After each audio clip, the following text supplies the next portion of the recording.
Hi guys, in today's video I'll give you some travel tips on how to choose accommodations, the right accommodation for you whenever you travel. Picking up the right accommodation can be a frustrating and confusing task, especially when you have a lot of accommodations to choose from. So we will be sharing with you our 3-step process on how to find the perfect accommodation every single time. I know it sounds too good to be true, but it's true. And this 3-step process is called PLR. Not private label rights, but you will find out shortly what it means. But before we move on, I hope that you're doing well and safe at your home, even if there's a lockdown. And if there's no lockdown, do take all the precautions that you need so that you don't get infected with the virus. So let's start the 3-step process. The first one is P. P is identifying your price point. It's good to have a budget of how much you want to spend on your accommodation so that you're able to choose the perfect one.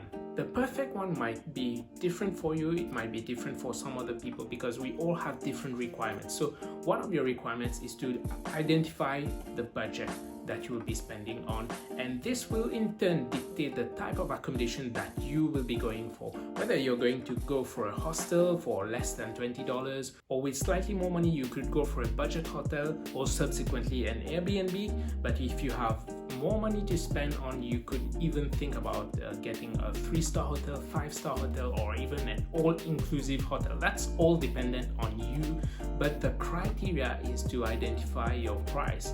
Of course, when you're going for a honeymoon, you'll be spending more on hotels rather than a hostel, right? And to ease that out, you can go to your favorite booking websites. For example, for us, we normally go to Agoda, and on Agoda, you can easily select the price range from what price to what price you want to spend for the night. Once you add the price filter, then you'll be having a list of eligible accommodations. Now, once you have the price filtered out, now you need to think about the location. Where are you going to stay? Are you going to stay in the city center, or you're willing to go a bit further out of town but close to a train station? Or you might want to go to a rural area where you have more nature and more sceneries. These are all factors that you can think about for choosing. And another way to narrow down to the actual location that you would want is to think about a place where it is central to most of the activities that you are going to do. And by so doing, you might be saving money on transport and also save traveling time, as you don't need to travel too far. Note that criteria 1 and 2, P and L, they are quite interchangeable. So you can go from having your location first and then narrow down to your price point, or you can do the other way around. It all depends on you. By the way, before we move on further, we just released our brand new ebook 101 Travel Secrets on how to make you a better, more knowledgeable traveler in 2020. Now, I know that in 2020 we can't travel that much, but it's always good to know about things now and then apply them later when the right time comes. So if you want to have access to this free ebook at the moment, yes, it is currently free at the moment, you can head over to the link in my description box and you will have immediate access to that. Now, coming back to PLR system, the last one is R, and R stands for reviews. It's very important, very important to look at reviews before you do book any accommodation. This is our deciding factor of whether we want to go to a place or not, because very often you might find very nice pictures and videos of the property online, but when you look at the reviews are quite bad.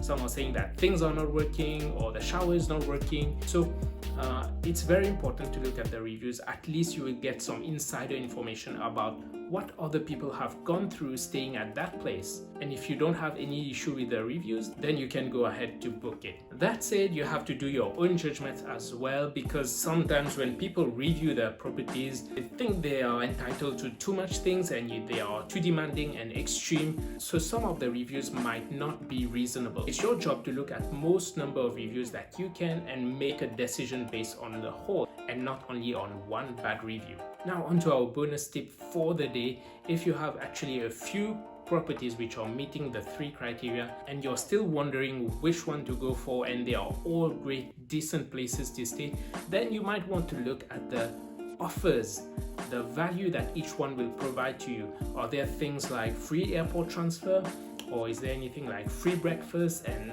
all these things. So you have to study each one and then see which one will give you the most value.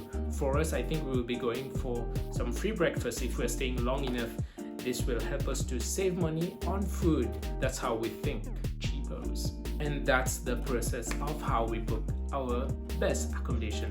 Now, do you have other criteria that you look at when booking your right accommodation? Make sure to comment down below so that we have different aspects to look at as well, and other people might benefit from this too. Don't forget to give us a thumbs up if you've loved this video, and do subscribe and click on the bell notification icon if you want to be updated on all travel videos. That's all for today. Cheers and see you in the next video. Right?